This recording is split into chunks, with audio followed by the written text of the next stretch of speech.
Kalian lagi belajar Linux dan masih bingung sama terminalnya. Apalagi command Linux cukup banyak kan? Jadi ayo kita coba belajar. Terutama bagi yang pemula. Sebelumnya meski Linux udah banyak yang pakai GUI, tapi beberapa server atau bahkan ada juga command yang terasa masih bisa belum digantiin sama GUI. Jadi gas kita mulai aja. Sebelumnya kita pernah install Linux Mint. Jadi di sini kita uji coba di Linux Mint yang pernah kita install. Terus kita bakal bandingin. Jadi kita bakalan buka dulu yang namanya terminal dan juga file explorernya supaya kita bisa lihat langsung efeknya. Pertama kita bakal lihat dulu versi berapa Linux kita. Kita bakal pakai LSB release strip A. Di sini kita akan nemuin versi Linux kita, distribusinya apa dan rilisannya kapan. Atau kita bisa pakai Neopets agar lebih menarik. Di sini ada mulai dari jenisnya apa, package-nya apa, dan uptime-nya berapa. Pokoknya komplit. Selanjutnya kita bakal pakai komen yang namanya ls. Selanjutnya kita bakalan pakai ls. Ini tuh buat lihat list file yang ada di lokasi directory kita sekarang. Kita tambahin ls-l buat nampilin semua detail file di directory-nya, mulai dari ownernya dan lain-lain. Lalu kita juga bisa tambahin ls-al untuk melihat detail dan juga file tersembunyi. Kayak gini. Kalau pengen tahu lokasi kita sekarang ada di directory mana, kita bisa pakai komen pwd. Lalu enter dan kita ada di sini. Kita samain sama yang ada di Explorer dan kita ls terus kita lihat sama nggak folder yang ada di dalamnya. Terus kita pakai komen cd buat masuk ke directory yang kita pengenin. Cukup masukin cd lalu nama directory-nya. Buat mundur satu directory kalian bisa pakai cd titik-titik. Lalu buat kembali ke menu awal kalian bisa pakai cd doang. Kalau kalian udah merasa terminal penuh, kalian bisa pakai command clear buat bersihin terminalnya. Sekarang kita coba buat file dengan command touch. Kita buat nama file touch daftar.txt. Selain itu touch juga bisa bikin banyak daftar. Tinggal kalian pakai spasi aja kayak gini. Dan ketika enter maka file akan kebuat dengan nama-nama yang kalian masukin. Terus yang paling keren touch ini bisa bikin file banyak sekaligus kayak gini.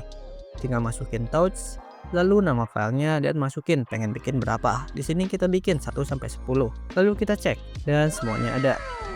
Berikutnya kita coba bikin file baru dengan nama daftar.txt. Di sini daftar.txt belum ada. Lalu kita masukin nilai di dalamnya dan biar cepet kita percepat aja. Habis itu kalian bisa Ctrl S atau kalian bisa Ctrl X dan enter lalu Y untuk menyimpan. Nano ini bisa digunain buat bikin file baru tapi satu-satu atau juga kalian bisa ngubah file yang ada. Dan bisa dibilang ini tuh komen favorit aku secara personal buat ngubah file atau bikin file. Lalu kita ls dan filenya udah ada. Ada juga komen pim dan itu cukup ribet kalau kalian baru belajar. Tampilannya kayak gini, tinggal pim nama filenya lalu kita masukin apa aja yang ada di dalamnya. Kita percepat aja. Buat keluar dari pim kalian cukup enter lalu ketik .2 w lalu q, maka filenya akan tersimpan. Selain itu kita juga bisa pakai echo, tapi echo ini cukup ribet. Sebenarnya echo bisa dipakai juga buat ngobrol sama diri sendiri kayak gini. Ketika kita echo halogen, maka terminal akan membalas halogen. Lalu kita bisa masukin nilai kayak gini. Echo, terus masukin nilai yang pengen kita masukin. Tanda panah ke file yang pengen kita masukin nilainya. Lalu kita cek hasil echo dari yang kita masukin. Maka hasilnya kayak gini, bakal tersimpan. Buat ngelihat file yang udah kita bikin, kita bisa pakai command cat. Tinggal kita tiket dan daftar.txt, maka daftar.txt akan kelihatan dalamannya kayak gimana. Kita juga bisa pakai yang namanya wc daftar.txt. Ini tuh buat ngelihat ada berapa huruf di dalamnya, ada berapa baris dan juga ada berapa kata. Selanjutnya kita bakal bikin folder baru dengan komen mkdir atau make directory. Lalu masukin nama foldernya dan kita ketik folder baru. Lalu kita enter dan ada folder baru udah dibuat.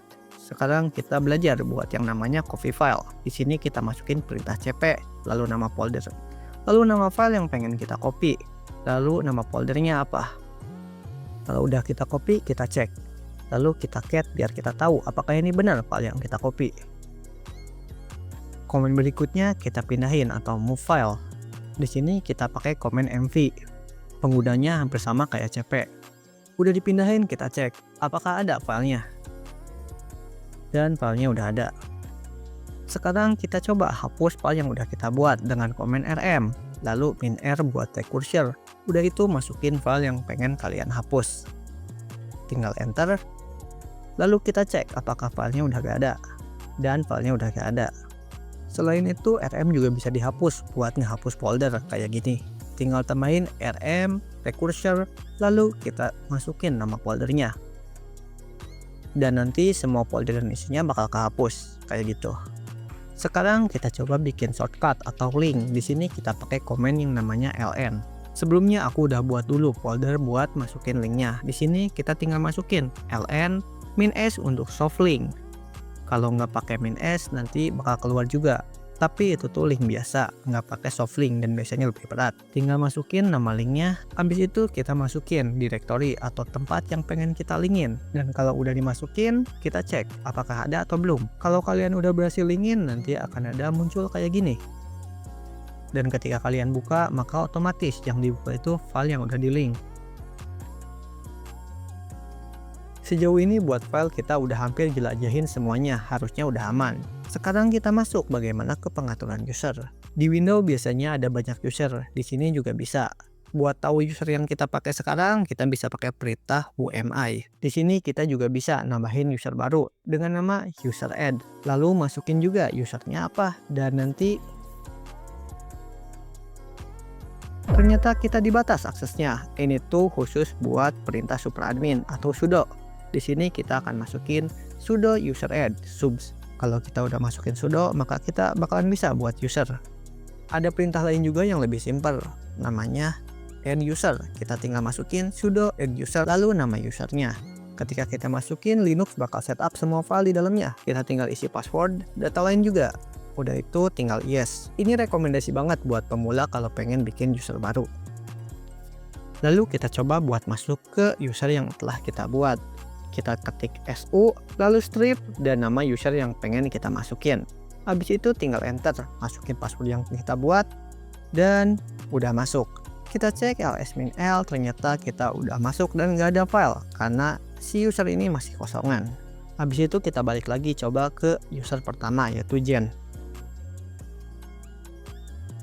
Komen berikutnya adalah printf. Ini tuh buat ngeprint semua environment kayak data kita. Di sini kita bisa tahu usernya apa, filenya di mana, dan lain-lain. Tapi ini tuh jarang dipakai, jadi santai aja. Sekarang kita masuk ke sudo apt update. Sudo apt update di sini tuh fungsinya untuk update repository supaya nanti kita kalau download maka file terbaru kayak gitu. Lalu kita bisa pakai sudo apt upgrade untuk nerapin update yang udah ada di repositorinya.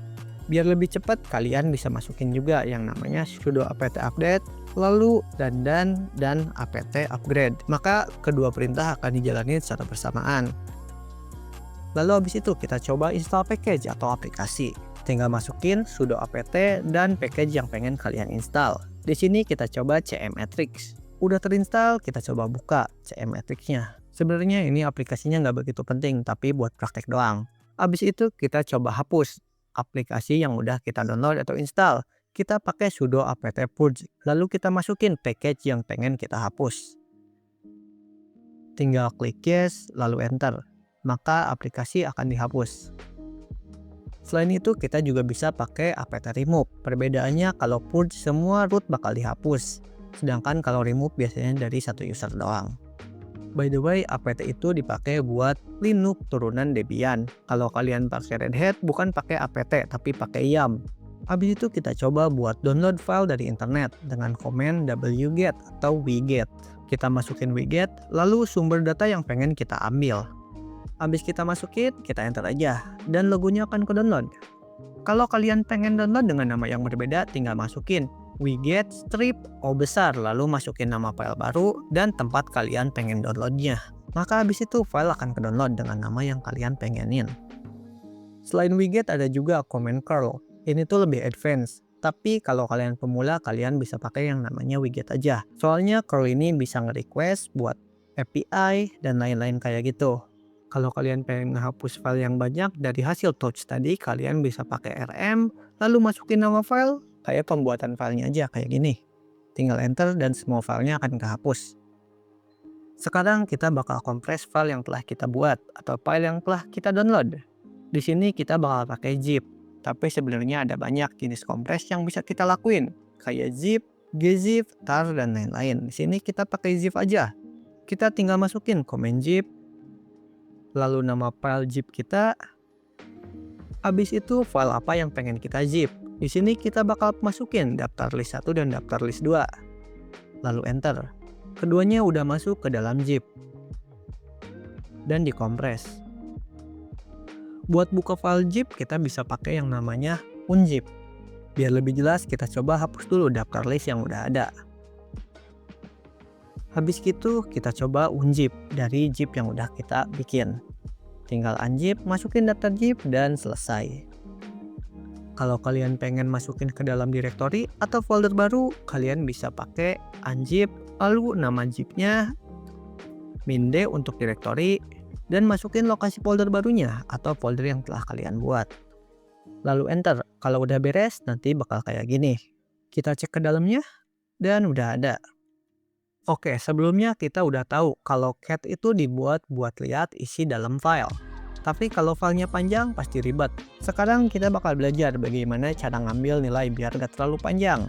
Sebelumnya aku bakal buat dulu atau ubah dulu isi file biar lebih panjang. Kayak gini. Kita percepat aja nih. Kalau udah, kita coba cat dan lihat apakah isinya udah berubah. Dan kalau kita cek sekarang daftarnya udah banyak. Habis itu sekarang kita pakai komen yang namanya less. Dengan komen less kalian bisa lihat file berdasarkan halaman, terus kalian juga bisa berdasarkan baris. Buat keluar dari komen ini kalian cukup klik Q. Selain itu kita juga bisa pakai yang namanya perintah head. Masukin jenis filenya dan nanti bakal keluar. Head ini bakal ngebaca file dari atas dan secara otomatis biasanya bakal ngebaca 10 baris saja dari atas. Kalau kalian pengen batas atau lihat filenya lebih banyak, kalian tinggal tambahin head, min, jumlah, lalu nama filenya.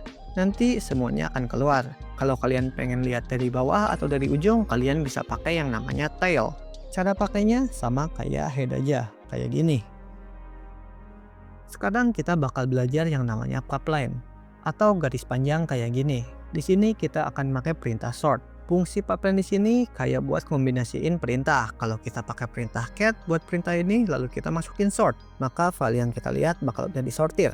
Buat keluar dari perintah ini kita bisa pakai Ctrl C. Selain itu kita juga bisa pakai yang namanya perintah grab. Kita masukin cat lalu grab. Kita ambil nilai yang pengen kita lihat. Kalau kita masukin AA, nanti akan keluar file dengan yang namanya AA doang. Semua komen ini bisa dipakai bukan cuma buat file, tapi buat nyari dan lain-lain. Sekarang kita coba buat nyari yang namanya file dengan komen find. Di sini kita coba masukin find dengan nama file yang pengen kita cari. Kalau ada, maka terminal akan membalas kayak gini. Kalau nggak ada, maka akan membalas bahwa nggak ada direktori yang dicari. Lanjut kita bakal ngubah yang namanya file owner atau pemilik file. Di sini kita bakal pakai perintah chown atau chown. Awalnya semua file ini dimiliki sama user gen. Sekarang kita ubah usernya dengan user yang telah kita buat. Tinggal kita masukin sudo chown, lalu kita masukin user yang kita pengen beriin filenya. Habis itu nama file, tinggal enter dan masukin password. Habis itu kepemilikan filenya udah kita kasih ke user yang kita masukin. Ada juga perintah chmod. Ini tuh buat nentuin kayak file ini bisa dibaca, bisa diubah, dan lain-lain. Tapi penggunanya hampir sama. Sayangnya kita harus tahu dulu kode-kode dari chmod ini. Jadi kita bahas next aja biar lebih lengkap. Sekarang kita coba pakai komen sejuta umat yaitu ping. Di sini fungsinya hampir sama aja kayak di Windows. Kita coba ping ke Google. Buat keluar kita bisa pakai Ctrl C. Kalau kita pengen batasin jumlah ping yang pengen kita kirim, kita tinggal masukin ping min c, lalu jumlah package yang pengen dikirim dan ngirimnya kemana. Kita juga bisa ngatur gede package yang pengen kita kirim. Di sini kita pakai komen ping min s, lalu gede package yang pengen kita kirim dan kirim kemana. Sekarang kita bakal coba cek IP yang ada di laptop kita. Di sini kita bakal coba pakai komen IP spasi A. Lalu bakal kelihatan IP yang kita miliki, ini Ethernet dan juga wireless yang kita pakai dan statusnya up atau down. Sekarang kita coba cek RAM yang tersedia di laptop kita dengan perintah pre. Di sini bakal kelihatan total memori yang kalian miliki, yang kepakainya berapa, dan yang free-nya ada berapa. Kalian juga bisa pakai perintah df buat ngecek storage yang kalian miliki. Biar lebih gampang dimengerti, kalian bisa pakai df min h. Nanti akan keluar size-nya berapa dari folder itu, yang kepakainya berapa, yang sisanya berapa, dan baru kepakai berapa persen, dan lain-lain. Buat ngecek aplikasi yang lagi berjalan, kita bisa pakai ps. Tapi ini tuh biasanya ngecek aplikasi yang berjalan di terminal doang. Kalau pengen lebih detail, kita bisa pakai ps min aux atau aux, atau kita juga bisa pakai psx. Biar lebih keren, kalian bisa pakai yang namanya top. Kalau kalian pakai top, ini tuh bakal diurutin dari yang teratas. Kalau pengen lebih keren, kalian bisa pakai yang namanya perintah htop. Kalau pakai htop, ini tuh bakal lebih detail, mulai dari core yang kalian miliki, memori yang kalian pakai, dan juga swapnya. Kalau pengen tahu perintah itu ada di mana, kalian bisa pakai yang namanya perintah type. Tinggal masukin type, lalu perintahnya. Kalian juga bisa pakai type min a, lalu perintahnya. Kalian juga bisa pakai min t. Dengan ini kita tahu komen ini tuh bakal ngeksekusi jenis apa. Ada komen yang berguna banget di sini, yaitu main. Di sini kalian bisa coba masukin main, lalu komen yang pengen kalian cek. Di sana bakal keluar komen apa aja yang bisa dipakai kombinasinya. Atau kita juga bisa pakai whatis. Kita masukin whatis.ls. Maka di sini bakal dikasih tahu ls itu berfungsi untuk melihat list directory. Kita coba what is htop, maka di sini kita diberitahu kalau htop itu buat interaktif proses viewer. Kita pakai komen alias ini buat nentuin shortcut. Contohnya kalau kita masukin alias ls ini bisa dibilang sama dengan ngeeksekusi komen ls min color sama dengan auto. Kita coba samain dengan eksekusi keduanya, maka hasilnya sama kayak gitu. Sekarang kita coba yang namanya komen systemctl. Systemctl ini cukup banyak. Kita contohin salah satunya aja, kayak buat ngecek apakah ada aplikasi yang violent. Kita coba systemctl min.violent, maka akan keluar apakah ada aplikasi yang benar-benar violent, atau kita juga bisa ngecek status dari perangkat kita, kayak contohnya systemctl status Bluetooth. Di sini kelihatan Bluetooth sedang aktif dan sedang berjalan. Jadi pakai systemctl ini kalian bisa ngelakuin beberapa eksekusi, kayak matiin, aktifin, restart, dan lain-lain. Karena udah lumayan panjang, kita coba ke yang terakhir. Di sini ada yang namanya history.